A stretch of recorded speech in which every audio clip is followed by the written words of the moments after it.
Primera parte. La importancia de la filosofía del lenguaje para el marxismo.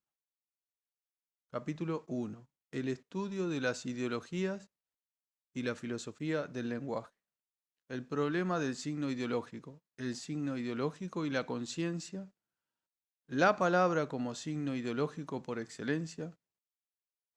La neutralidad ideológica de la palabra. La capacidad de la palabra de ser signo interno. Recapitulación. Actualmente, los problemas de la filosofía del lenguaje adquieren para el marxismo una importancia excepcional. En los sectores de combate más importantes para la labor científica, el método marxista converge justamente con estos problemas y no puede avanzar productivamente sin someterlos a un análisis y una solución autónomos.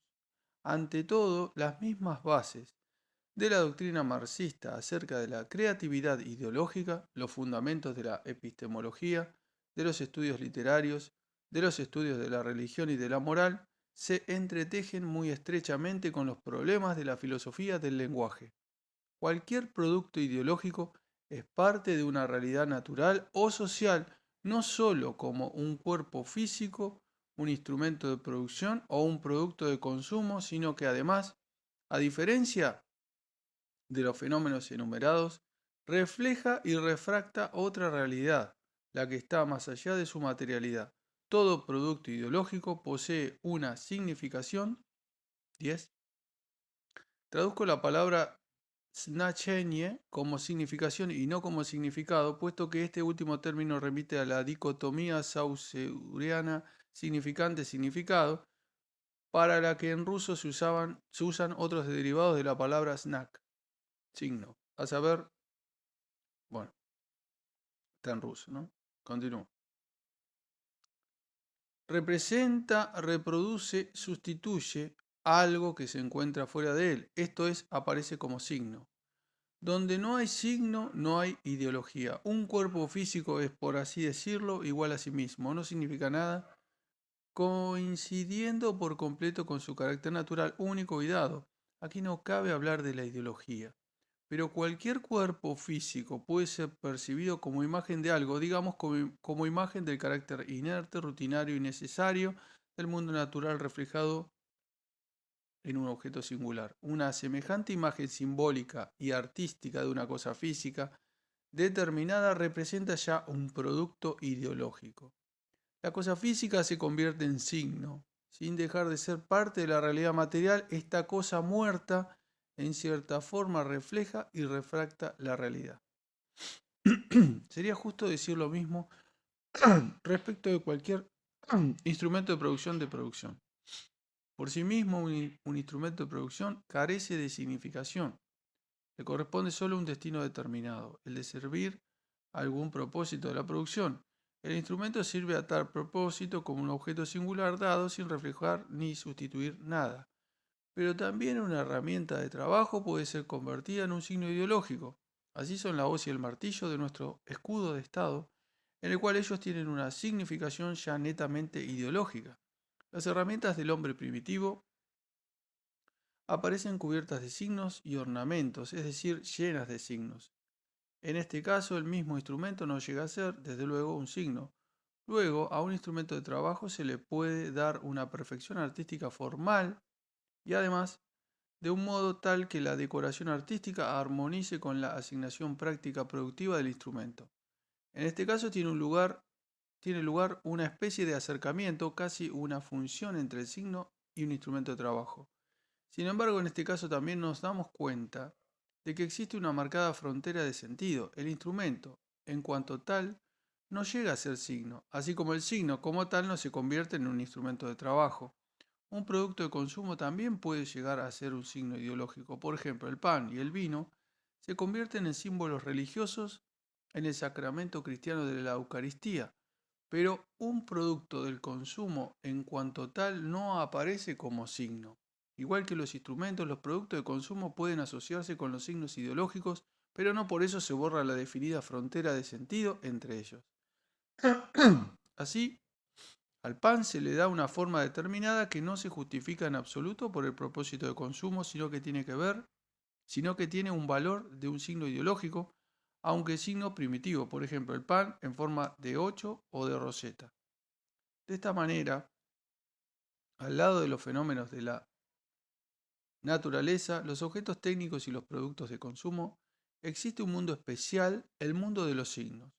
Los signos son también cosas materiales y singulares y según hemos visto, cualquier objeto de la naturaleza, de la técnica o del consumo puede convertirse en un signo, pero con ello adquiere una significación que rebasa los límites de su dación singular.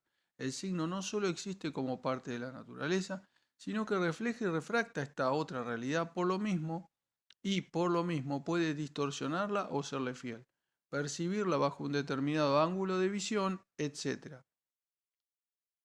A todo signo puede aplicársele criterios de una valoración ideológica, mentira, verdad, corrección, justicia, bien, etc. El área de la ideología coincide con la de los signos. Entre ellos se puede poner un signo de igualdad.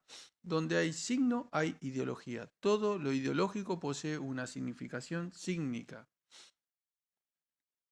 Dentro del territorio de los signos, esto es, dentro de la esfera ideológica, existen diferencias profundas.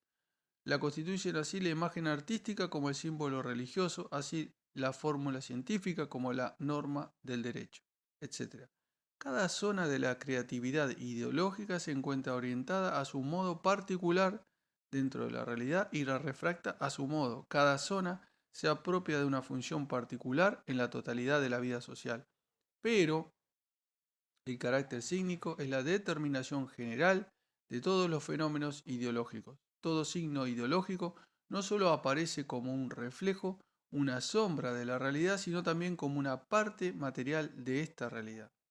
Todo fenómeno sígnico e ideológico se da en base a algún material, en el sonido, en la masa física, en el color, en el movimiento corporal, etc. En esta relación, la realidad del signo es totalmente objetiva y se presta para un método de estudio único, objetivo y monista. El signo es fenómeno del mundo exterior. Tanto el signo mismo como todos los efectos que produce, esto es, aquellas reacciones, actos y signos nuevos que genera el signo en el entorno social, transcurren en la experiencia externa. Este postulado es de suma importancia. Por más elemental y de sentido común que parezca este hecho, en los estudios de las ideologías hasta ahora no se ha llegado en este punto a conclusiones pertinentes.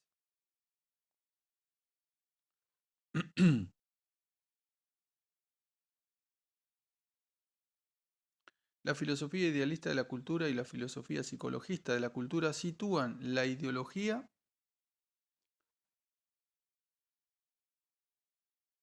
eh,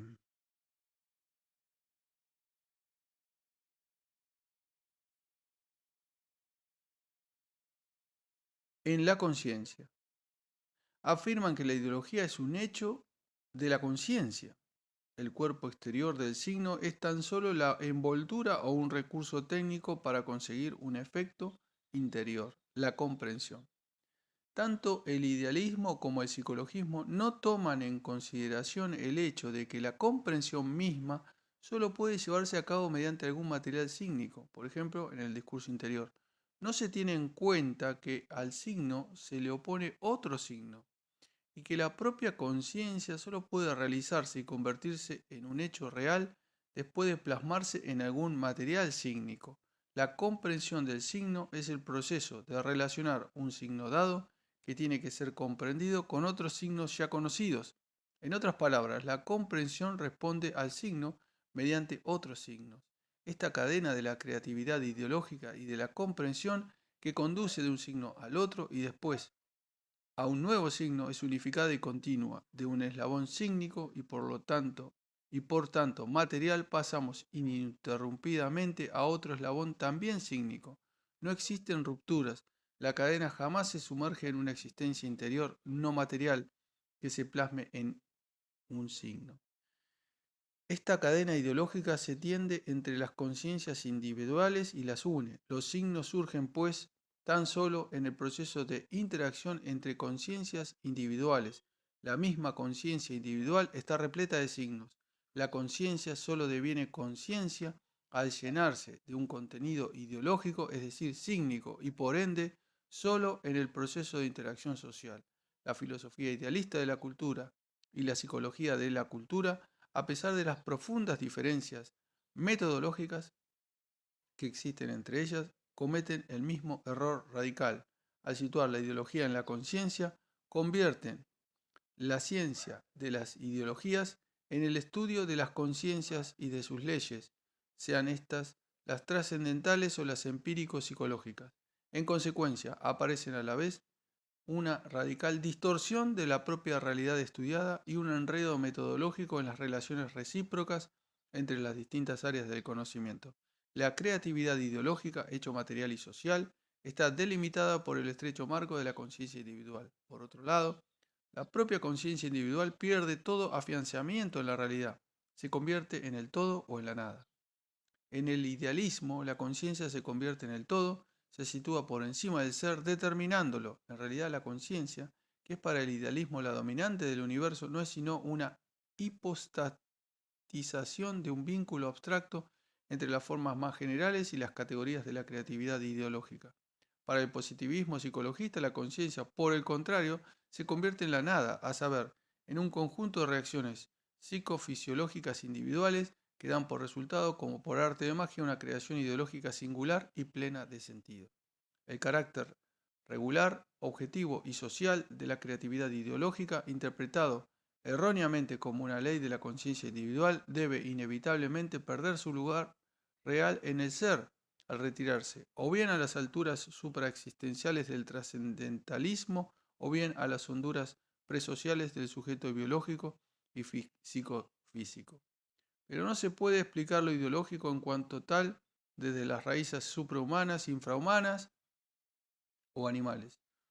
Su lugar auténtico se encuentra en el ser, en el específico material sígnico y social creado por el hombre. Su especificidad consiste justamente en el hecho de situarse entre los individuos organizados al aparecer como su ambiente, como un medio de comunicación. El signo solo puede surgir en un territorio interindividual, territorio que no es natural en el sentido directo de esta palabra. 12. La sociedad es desde luego una parte de la naturaleza también, solo que una parte cualitativamente diferente, poseedora de sus leyes específicas. Continúo. El signo tampoco puede surgir entre dos Homo sapiens. Es necesario que ambos individuos estén socialmente organizados, que representen un colectivo, solo entonces puede surgir entre ellos un medio sígnico, semiótico.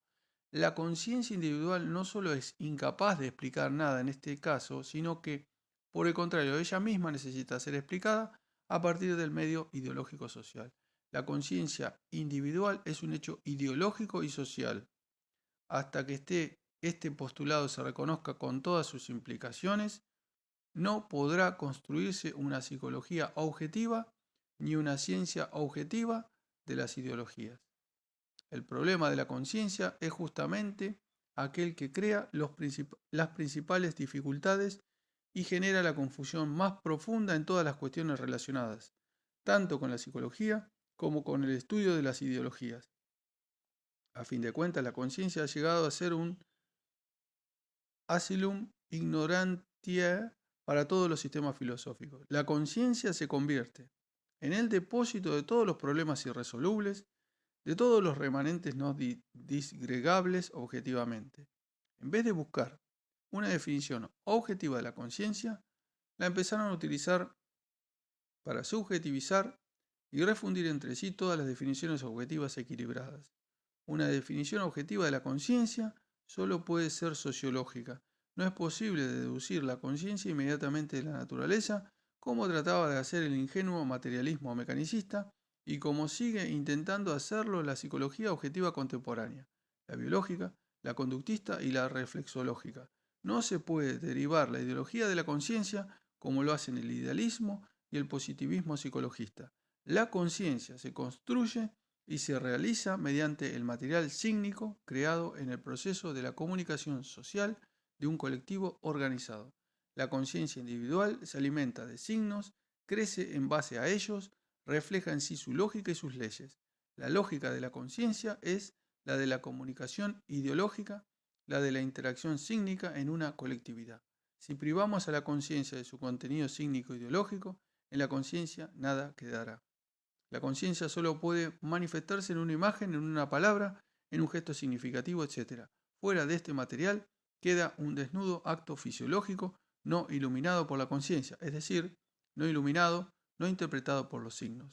De todo lo dicho se deduce el siguiente postulado metodológico. El estudio de las ideologías en ningún grado depende de la psicología ni se apoya ya en esta. Por el contrario, como veremos más detalladamente en uno de los capítulos siguientes, es la psicología objetiva la que debe fundarse en la ciencia de las ideologías. La realidad de los fenómenos ideológicos es la realidad objetiva de los signos sociales. Las leyes de esta realidad son leyes de la comunicación semiótica determinadas directamente por todo el conjunto de las leyes económicas y sociales. La realidad ideológica es una superestructura inmediata que surge sobre la base económica. La conciencia individual no es el arquitecto de la superestructura ideológica, sino tan solo un inquilino alojado en el edificio social de los signos ideológicos.